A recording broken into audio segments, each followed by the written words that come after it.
사도신경 하심으로 12월 26일 화요일 에바다교회 오늘을 여는 말씀 시작합니다. 나는 전능하신 아버지 하나님 천지의 창조주를 믿습니다. 나는 그의 유일하신 아들 우리 주 예수 그리스도를 믿습니다. 그는 성령으로 잉태되어 동정녀 마리아에게서 나시고 본디오 빌라도에게 고난을 받아 십자가에 못 박혀 죽으시고 장사된 지 사흘 만에 죽은 자 가운데서 다시 살아나셨으며 하늘에 오르시어 전능하신 아버지 하나님 우편에 앉아 계시다가 거기로부터 살아있는 자와 죽은 자를 심판하러 오십니다. 나는 성령을 믿으며 거룩한 공교회와 성도의 교제와 죄를 용서받는 것과 몸의 부활과 영생을 믿습니다. 아멘. 오늘 하나님께서 우리에게 주신 말씀은 신약성경 92장, 누가복음 3장 21절에서 22절까지 말씀입니다. 백성이 다 세례를 받을새 예수도 세례를 받으시고 기도하실 때에 하늘이 열리며 성령이 비둘기 같은 형체로 그의 위에 강림하시더니 하늘로부터 소리가 나기를 너는 내 사랑하는 아들이라 내가 너를 기뻐하노라 하시니라. 아멘. 지난주에 우리 교회 세례식이 있었습니다. 신가희 성도의 세례와 세례식과 또 하랑이, 하은이가 유아 세례를 받았습니다. 우리가 세례를 받으시는 분들을 바라보면서 온 성도님들이 함께 감동하고 또 축하하고 감사하는 시간을 가졌지요. 우리가 이렇게 이 세례식을 보면서 이렇게 감사하고 축하하고 감동했던 이유가 무엇일까요? 우리가 세례가 주는 의미를 너무나 잘 알고 있기 때문입니다. 그럼 세례가 무엇일까요?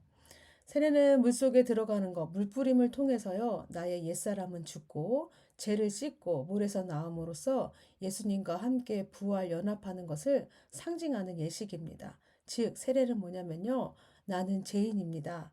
예수님의 십자가 은혜로 제사함 받아 이제 구원받은 하나님의 자녀로 살겠습니다. 라는 이 믿음의 고백을 우리 공동체에게, 그리스도의 공동체에게 함으로써 어떻게 해요? 우리 공동체의 일원으로 새롭게 살아갈 것을 약속하는 예식입니다. 이렇게 세례에는요, 제일 먼저 고백되어지는 게 뭐냐면, 나는 죄인입니다. 예수님의 십자가의 은혜로 제사함을 받았습니다. 라는 믿음의 고백입니다. 그런데 오늘 본문에 보니까 예수님께서도 세례를 받으시는 장면이 나옵니다. 우리 21절에 보니까 백성이 다 세례를 받을새 예수도 세례를 받으시고 기도할 때에 하늘이 열리며 라고 말씀합니다.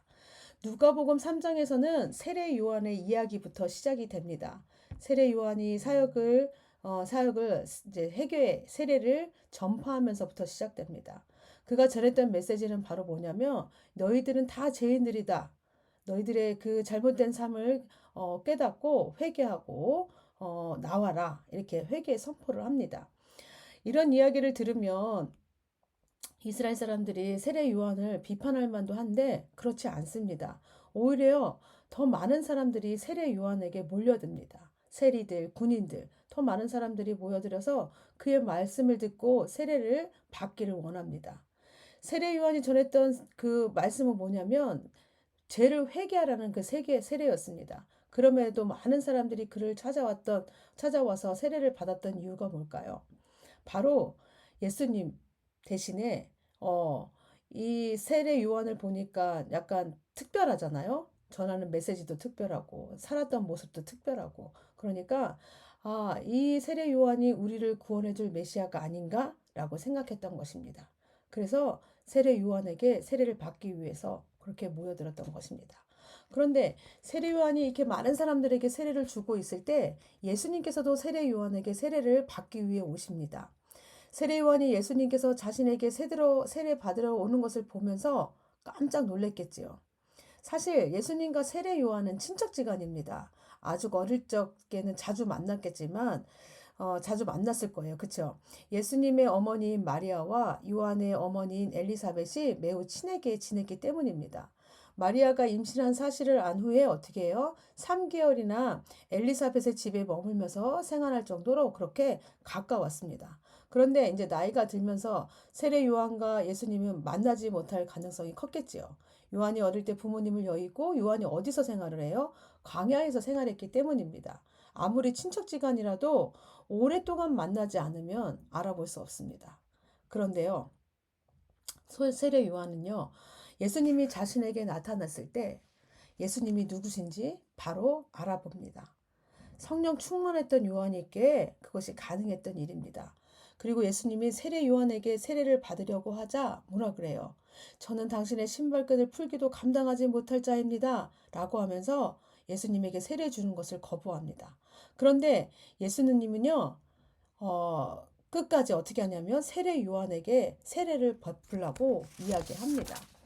이 당시 많은 사람들은요, 자신을 구원할 메시아를 누구로 알았다고요? 요한으로 알았지만 세례 요한은 어떻게 알고 있는 거야? 정확히 우리를 구원할 메시아는 예수님이라는 것을 정확히 알고 있었다는 것입니다. 세례 요한의 이 극구 반대에도 예수님은 어떻게 해요? 세례 요한에게 세례를 받으십니다. 왜 그랬을까요? 세례가 무엇이라고 했습니까? 세례는 죄를 씻는 예식입니다. 그런데 여러분, 예수님이 죄가 있으세요? 예, 예수님은 죄가 없으신 분입니다. 히브리서 4장 15절에 보니까 이렇게 말씀해요. 우리에게 있는 대제사장은 우리의 연약함을 동정하지 못하실 리가 아니요 모든 일에 우리와 똑같이 시험을 받으신 이로되 죄는 없으시니라. 그 말씀하십니다. 대제사장은 누구예요? 여기서 바로 예수님을 가르치고 있습니다. 예수님이 뭐라고 얘기해요? 죄는 없으신 분이라고 이야기합니다. 죄가 없기 때문에 여러분 회개할 필요가 없습니다. 회개할 일이 없기 때문에 없으신 분은요, 세례를 받으실 필요도 없습니다. 그런데 예수님은 세례를 받으셨습니다. 왜 받으셨을까요? 예수님이 죄인이기 때문이 아니라, 예수님이 죄인이기 때문에 세례를 받으신 것이 아니라, 죄인을 구원하시라고 죄인과 같이 되신 것입니다. 예수님 자신이 하나님이셔서 죄는 없지만 죄 있는 모양으로 되신 것입니다. 왜냐하면 우리는 죄로 말미암아 죽을 수밖에 없고요. 또 우리의 영이 어두워서 천국에 멀어져서 하나님이 보이지 않는 사람들이 되기 때문에 예수님께서 어떻게 하신 거예요? 인류의 죄를 대신해서 세례 요한에게 세례를 받으심으로 우리의 죄를 사함을 받게 하고 회개에 합당한 열매를 맺게 하기 위해서입니다. 우리 때문에 많은 죄인들의 죄를 걸머지시고 우리를 대신해서 어떻게 하신 거예요? 세례 요한에게 세례를 받으신 것입니다. 그렇다면 여러분, 예수님께서 세례 받으신 모습이 무엇과 닮아 있습니까? 무엇과 똑같습니까? 바로 십자가 사건과 닮아 있습니다. 죄가 없으신 예수님께서 우리의 죄를 대신해서 십자가에서 죽으시고 부활하셨습니다. 죽을 수밖에 없는 죄인인 우리가 예수님의 대속의 은혜로 구원을 받아 하나님의 자녀로 살 수 있게 되었습니다. 그래서 예수님의 세례와 십자가 사건에서 알 수 있듯이 예수님의 삶은 어때요? 태초부터요, 우리 인류를 구원하기 위한 구속사 역사였다는 것입니다. 예수님께서는요, 우리의 죄와 죄의 결과로부터 우리를 해방시켜 주시기 위해 대가를 치르신 것입니다. 자신의 일도 아니신데 어떻게 하신 거예요? 죄인의 모양을 입으셨고요. 우리를 대신해서 그 대가를 십자가에서 치르셨습니다. 예수님은 자신을 희생해서 우리에게 구원의 길을 열어 놓으신 것입니다. 예수님의 그럼 이 희생의 근원, 이 희생의 삶을 살 수 있었던 그 근원의 힘은 어디로부터 나왔을까요? 그것은 바로 사랑입니다. 우리를 자신의 생명을 다 주어도 아깝지 않을 만큼 사랑한다는 것을 보여주고 설명해 주기 위해서 그 사랑의 모습을 보여주고 있는 것입니다. 여러분, 우리가 이 과분한 사랑을 받고 있습니다. 예수님의 사랑은요, 태초부터 지금까지 변함이 없으시고 영원히 함께 하십니다. 우리가 예수님의 세례와 십자가 사건, 예수님의 전 생애를 거쳐 볼 수 있는 것은 뭐냐면, 알 수 있는 것은 뭐냐면, 이 예수님의 놀라운 사랑이라는 것입니다. 하나님께서 시작하신 참사랑, 우리가 계속해서 받고 있는 이 참사랑입니다. 그래서 하나님과 우리가 누리는 이 사귐의 시작도요, 이 예수님의 사랑 때문에 가능했고요. 하나님과 지금 누리고 있는 이 사귐도요, 예수님 사랑 때문에 가능했고요. 앞으로도 우리가 하나님과 누릴 이 영생의 사귐도 무엇 때문에 가능해지냐면요, 예수님의 사랑 때문에 가능해집니다. 이처럼 하나님이 시작하신 이 참사랑을요, 예수님 때문에 우리가 그 사랑을 누리게 되고요. 그 사랑 안에서 살게 되었습니다. 그 사랑 때문에요. 하나님의 자녀가 되었고요. 그 사랑 때문에 하나님과 교제하며 살아가는 우리가 되었습니다. 그래서 여러분, 우리는 이 사랑을 잊지 말아야 합니다. 매일매일 묵상하면서 하나님의 참사랑, 예수 그리스도의 참사랑을 묵상하면서 그 사랑이 얼마나 크고 위대한지, 그 사랑이 그리고 나를 얼마나 하나님의 사람으로 살게 하는지, 이 땅에 살게 하는 힘이 되는지 알고 깨닫고 고백해야 되는 우리가 될 줄 믿습니다. 우리가 이 사랑을 받은 자들이기 때문에 우린 또 어떻게 해야 될까요? 받고 끝나는 것이 아니라 또 이 사랑을 전하는 자들이 되어야 합니다. 나만이 아니라 나에게 주신 이 참 사랑을 세상을 향해서 예수님을 알지 못하는 영혼들을 향해서 전하고 알리는 우리 모두가 되기를 원합니다. 또 22절에 보니까요. 성령이 비둘기 같은 형체로 그 위에 강림하시더니 하늘로부터 소리가 나기를 너는 내 사랑하는 아들이라 내가 너를 기뻐하노라 하시니라 말씀하십니다.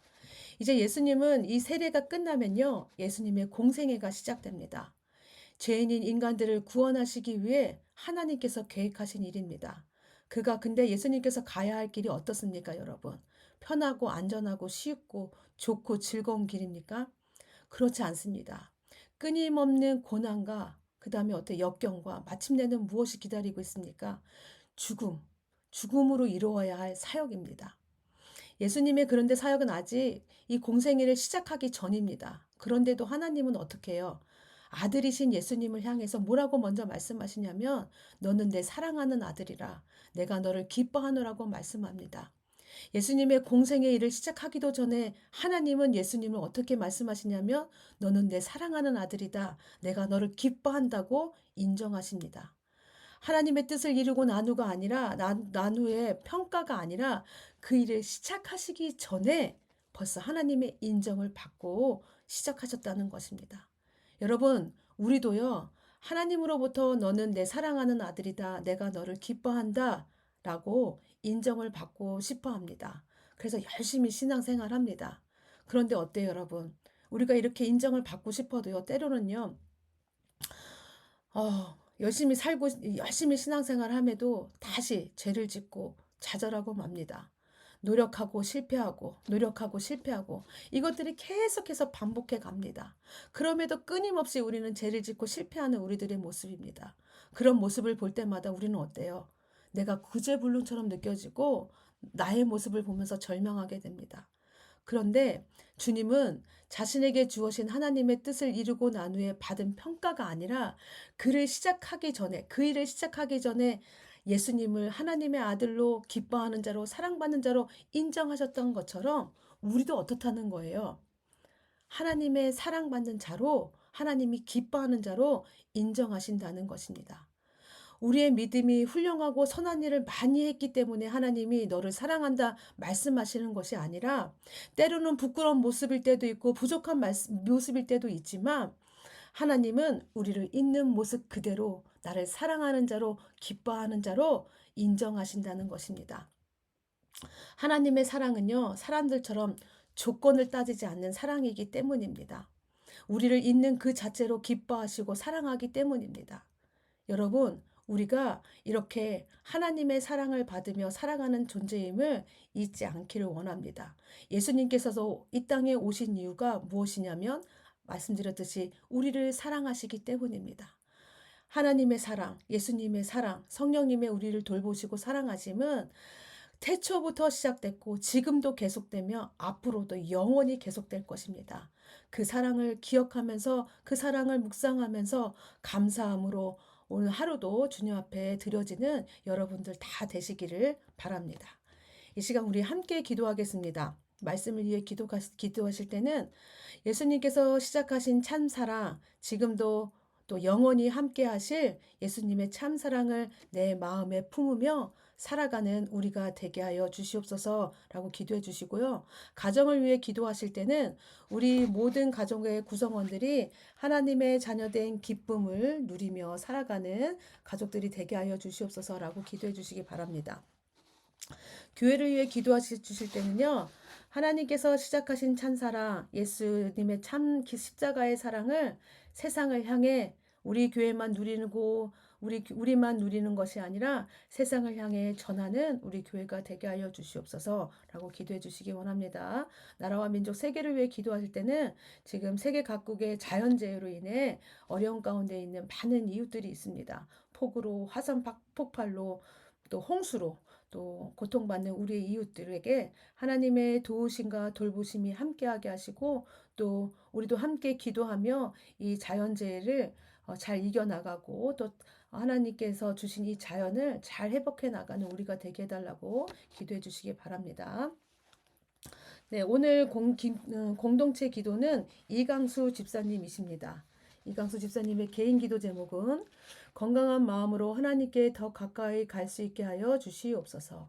가정을 위한 기도 제목은 가족들의 신앙의 회복과 믿음 생활에 최선을 다하며 열심히 하는 가정이 되게 하여 주시옵소서. 삶의 현장을 위한 기도 제목입니다. 항상 최선을 다하며 겸손한 마음으로 삶의 일터에서 생활하게 하여 주시옵소서. 교회를 위한 기도 제목입니다. 주어진 사명 열심히 하며 하나님을 기쁘게 하는 교회가 되게 하여 주시옵소서. 사회와 나라, 온 세계를 위한 기도 제목입니다. 밝은 나라, 기쁨이 가득한 나라, 전쟁이 없는 세계가 되게 하여 주시옵소서라는 기도 제목을 갖고 있습니다. 오늘 하루 우리 이강수 집사님 기도 제목을 생각하시면서 우리 집사님을 위해서 기도하며 또 집사님을 위해 기도하며 그렇게 보내는 하루 되길 원하고요. 특별히 오늘 공동체를 위해 기도하실 때는 우리 이화숙 권사님을 위해서 기도해 주시기 바랍니다.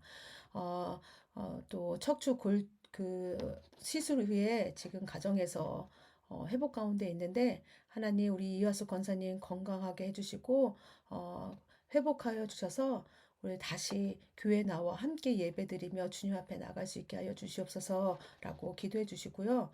또 오늘 생일 맞으신 분 있으십니다. 강명란 집사님 생일이신데, 우리 강명란 집사님에게 믿음을 더하시고 건강을 더하여 주셔서 하나님 믿음의 자리를 찾아서 우리와 함께 예배할 수 있게 하여 주시옵소서라고 기도해 주시고, 또 생일 맞은 우리 강명란 집사님을 더 축복하면서 우리가 그렇게 기도해 주시기 바랍니다.